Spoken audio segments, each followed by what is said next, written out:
This is the new Moondrop Space Travel, and it just destroyed the budget TWS earbuds market by having the best sound quality with ANC and transparency for just 25 bucks. Smash a thumbs up if you're excited for that unbelievable price point. I've got a ton of comparisons for sure you would want to know, so let's get started right now.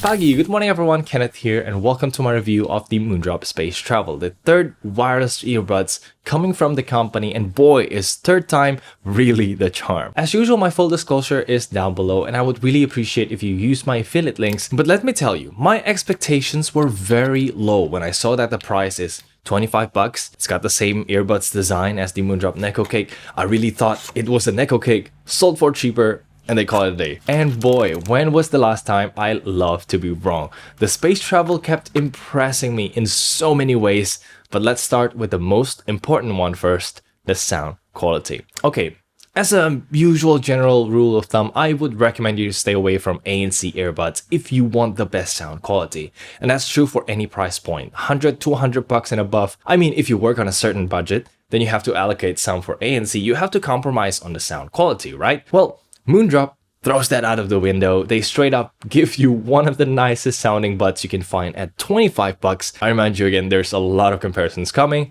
So let's start with its most direct competitor first, the Soundpeats Life. So I was listening to this pop song that references my country, High School in Jakarta by Nicki. And for fun, I switched between the two here, and one thing immediately strikes me.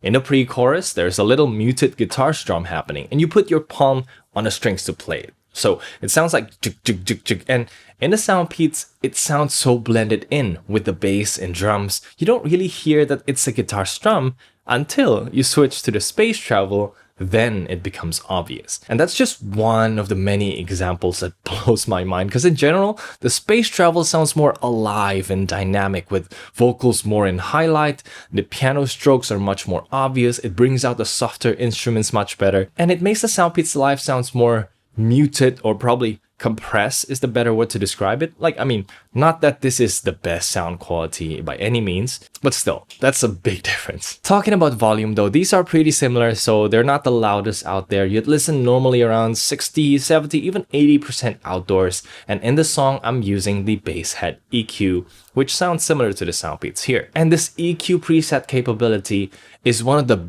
big reason why the Space Travel is so good.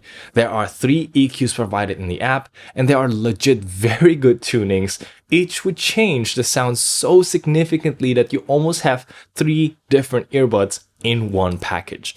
And of course, the bass head EQ we talked about just now sounds awesome for EDM as well. It's powerful without sacrificing details throughout. And because the higher frequencies are toned down, you can push the volume up a little bit more just to enjoy the bass without being fatigued as easily. But let's go to the reference EQ now, or the default balance tuning, where it focuses on giving you more upper mid, so the vocals are brought forward more while still keeping most of that bass oomph intact. And I believe this is going to be the best EQ for most tracks and for most people. Firstly, let's take a popular J-pop, Yoru ni Kakeru by YOASOBI, and just to get it out of the way, the Space Travel completely destroys the Redmi Buds 3 Pro right here, sounding better in every single aspect you could imagine. This was somewhat the case with the Moondrop Neko Cake, so it's good to see that it's happening too at this lower price point. So let's not waste any time, and I'm gonna take my FIIL T1 Pro, which is my top old but gold recommendation instead as a comparison. Rightfully so, the FIIL can keep up with the Moondrop with similar amount of details and resolution, but here it's obvious that FIIL is more V-shaped, sounding bright on the treble end especially,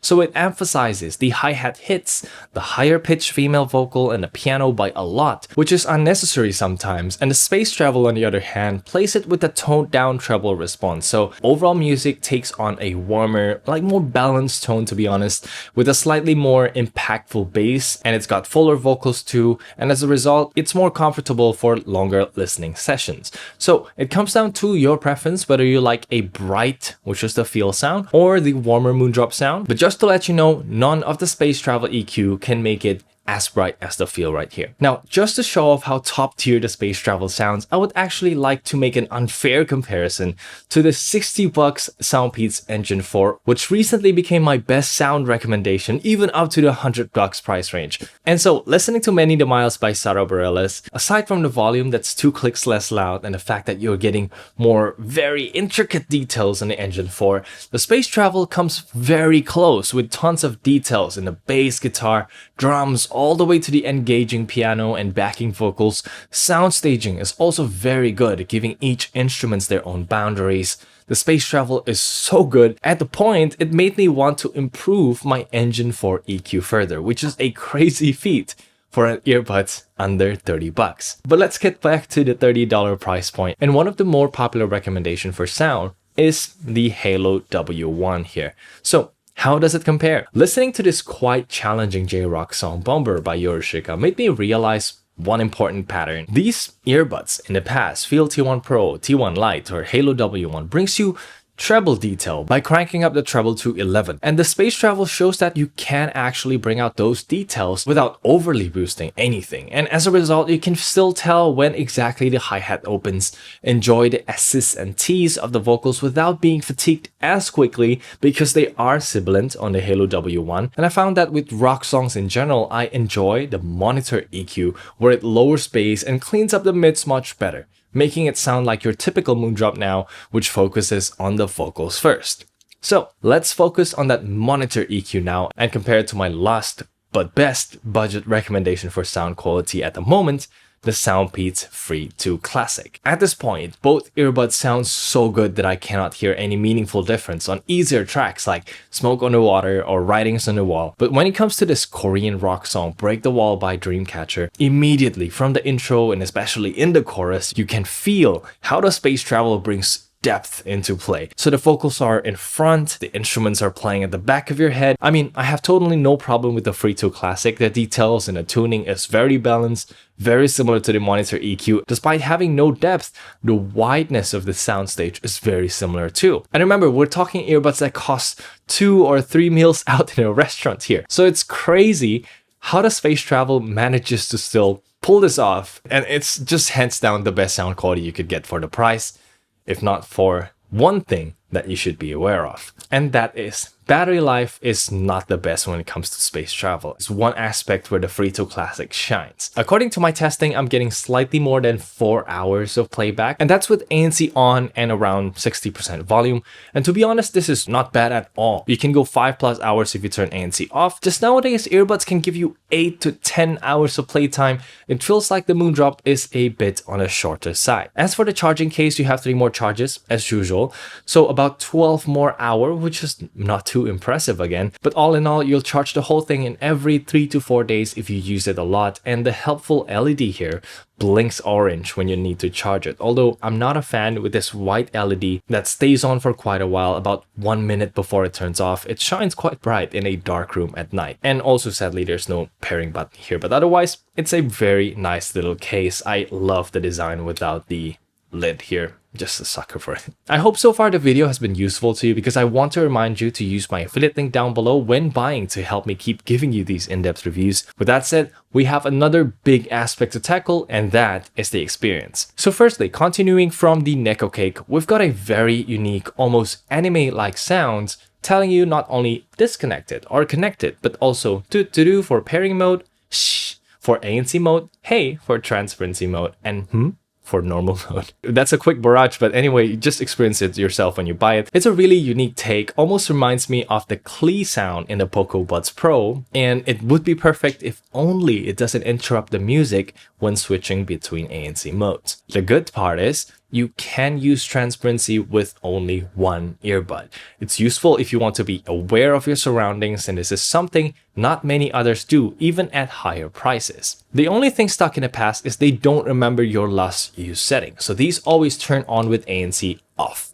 And you have to tap and hold to transparency, then tap and hold again for ANC. So it takes quite a while, but I can somewhat forgive it at this price point, although it would be a real complaint if it happens in $100 earbuds. But let's talk about how the ANC actually performs. And from my experience with the Neko Cake, this definitely is an improvement now that it can match the Redmi Buds 3 Pro. It's still the basic algorithm where the most reduction is in the lower frequency noise, so things like car engine or machines, the low rumbles in your environment are pretty much gone, but because of that, you'll start to hear just the higher frequency noise more, and in this regard, the FIIL T1 Pro is still slightly better, with the Soundpeats Life being the top performer at this price point. Transparency mode is also decently good. I rate it higher than both the Redmi Buds 3 Pro and the FIIL T1 Pro because it releases the in-ear pressure better, especially when you talk, you don't hear your own bone-conducted low-end voice as much. But when it comes to sounding natural, the $30 Soundpeats Live comes out on top because the Space Travel boosts the mid-range a bit too much. It overemphasizes the aircon or fan sounds, and actually it's a bit hard to hear what people are talking, especially if they're, quite a distance away, making the Soundpeats Live the only obviously better choice here, sounding the most natural in the $30 price point again. There's a potential problem with the Space Travel, and that is the microphones that face laterally or towards the outside of your head. I found this to be more prone to being affected by wind or touch, so you're gonna hear wind noise or rubbing noise when you're handling the earbud, or sometimes you can hear the rubbing noise to your own cheek, which is something that's not happening in Soundpeats Live or any other ANC buds I've tested before. Having said that, this is still a relatively small issue, and in general, despite not taking the top spot, I'd say the ANC and transparency here is still very usable, and it adds value on top of the, remember, great sound quality we've talked before. And also, it's one of the most comfortable buds out there, from the way you don't hear your own voice much when talking, or the ear tips that doesn't feel like sucking or jamming into your ear canal. I can easily wear this for hours and have no discomfort at all. Briefly touching the controls, the only thing missing here is volume control. Otherwise, it works pretty well.